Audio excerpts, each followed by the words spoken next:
So again, I pray that you've gotten up this morning and you have definitely saturated your day in the presence of the Lord, and we appreciate you. Again, this community is an incredible community, and I appreciate all that you do. But I want you to make sure today is that day. I'm gonna be really quick. Today is that day that you pay attention to what you pay attention to. Pay attention to the things that are trying to distract you. The moment we got offline a couple of days ago, distractions showed up. They showed up. They're going to show up every day. That's my message to you today. Distractions are going to show up every day. Remember, distractions are the nemesis to focus.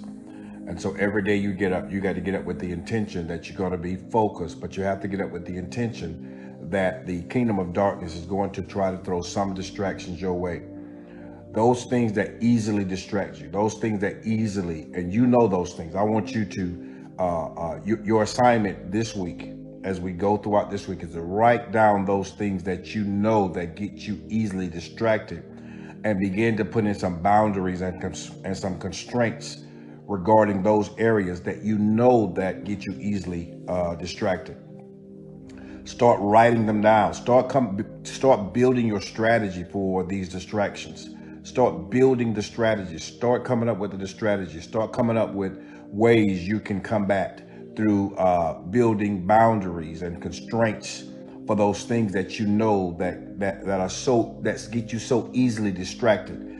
That's why Apostle Paul tells us the writer of Hebrew tells us that we have to lay aside every weight and sin that does so easily beset us, so easily get us off track. Those things that easily get us off track. And so we got to come up with ways and means and strategies that we can literally combat those things. Because again, we have to pay attention to what we're paying attention to. We have to be careful of what we are highlighting and what we are focusing on in life, because whatever you focus on the most is what you become the most. And that's the thing that inundates your mind. And whatever's inundating your mind, remember, as a man thinketh, so is he. So we have to be very careful. We have to be very careful about what we are paying attention to. So pay attention to what you're paying attention to. And then your strategy is to write down all those areas in your life that you know that get you easily distracted. Now, everybody's issue ain't the cell phone. Everybody's distraction aren't the same.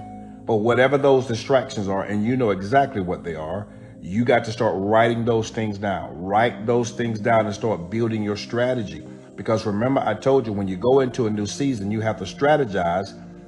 You might not know where all the distractions are coming from, but you know where some of them are coming from, because they're always the same ones that's getting you off track. They're the same ones. So we go into a new season, we go into a new day with the expectation that there's going to be something that's going to try to pull me away. There is something that's going to try to pull my focus off. There is something that's going to try to pull me away. Again, everybody's issue. I know I talked about the cell phone yesterday. I highlighted that yesterday because that is a big problem. That is a huge problem. And I appreciate some of your comments. I really appreciate some of your comments, because you made it known that this thing has been a problem for me. You made it known. Some people did and some people didn't. It's not a problem for everybody. And so those of you that commented and you acknowledge that this is a problem, see, now you can be delivered from it. You can be delivered from it. You can be delivered from it. You know, it's like, and some people are like alcoholics. They'll say, I ain't got a problem, but they do have a problem. So when the alcoholic tell you that they don't have a problem with alcohol, what they're really telling us is that they don't want to be delivered from it right now because they like it. So people who have a problem but don't acknowledge their problem are people who really like the problem. They really like the problem. I know it sounds crazy, but they really like the problem and ain't ready to be delivered from the problem. But I thank those of you that said, you know what, this is my problem. This is my nemesis. This is my distraction. But I really appreciate the comments. Some of the comments were very hilarious. Trust me. I couldn't see all the comments yesterday because I didn't have my glasses on, so I couldn't really see all the comments, but I had an opportunity to read some of the comments afterwards. And some of them were, I mean, you were sincere. You were very sincere about the fact that this is part of your problem. So I want to make sure that we are strategizing. So I want you to take some time and write down those things that you know See, there is no excuse when you know what's distracting you and you keep allowing it to distract you. There's no excuse. You just don't want to be delivered from it, and you crave that distraction. Remember, I told you we train our brain to crave distractions because we got the push notifications.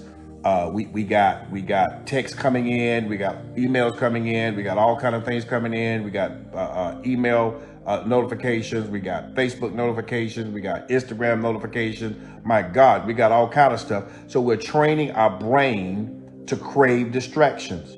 And for some of us, when it's really quiet, and when there's a really a moment of solitude that's created, we can't stand it because we crave distraction. So we got to do something to distract ourselves from the quiet time.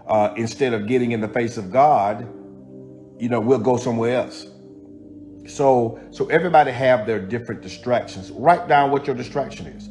That distraction is something that pulls you away from your relationship with God. Something that is something that pulls you away from. That's what a distraction is. That's what we're talking about. Something that directs your attention from Christ to something else. Something that directs, again, if you are praying and in the middle of your prayer, you're thinking about what's happening at work, you're being distracted.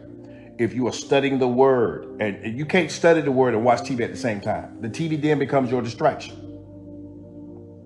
I'm talking about things that pull your attention away from Christ.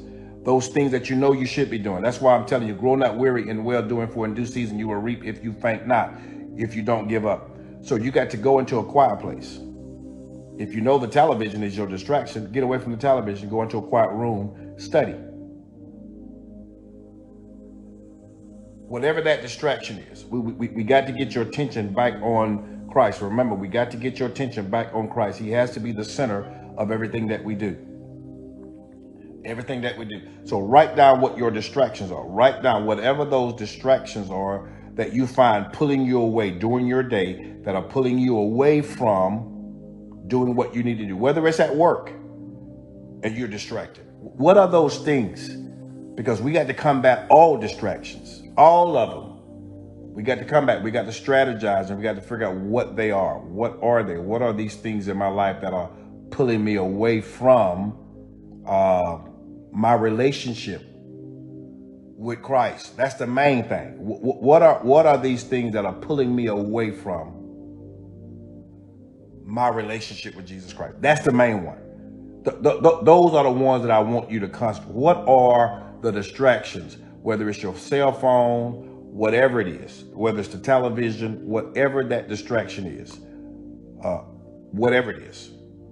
So let's pay attention to what we're paying attention to. Let's pay attention to what's distracting us. Let's pay attention to what's pulling our focus off. Let's pay attention to, because we don't want to miss what God's going to do in our life in this season of our lives. We don't want to miss the open door. We don't want to miss the goodness of God being manifested in every area of our lives. We don't want to miss opportunity for God to exercise his power in us, according to Ephesians chapter 1. We don't want to miss any of this. We don't want to miss it. So we have to be very careful, and we got to pay attention to what we pay attention to, and we have to start building and developing strategies and boundaries for those distractions that we know that so easily beset us, so easily get us off track, so easily cause setbacks in our lives. We got to make sure that we are documenting those and journaling those things, glory to God, because it's absolutely important. I'm talking about the detriment of your relationship with the Father, your relationship with the Son and the Holy Spirit is dependent upon you dealing and creating boundaries and restraints for these things that are pulling you away. Today is going to be a great day for you.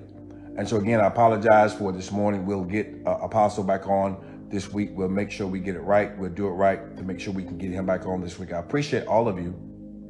And I thank you for being with us this morning. Thank you for your patience. Let's keep striving. Let's keep moving. Let's keep building, because something incredible is about to happen in your life. This is that season. Again, I tell you, of the open door of God's divine favor and unprecedented opportunities upon your life. I'm praying that you would have the spirit of the sons of Issachar, that you may know the times and the season which God is moving.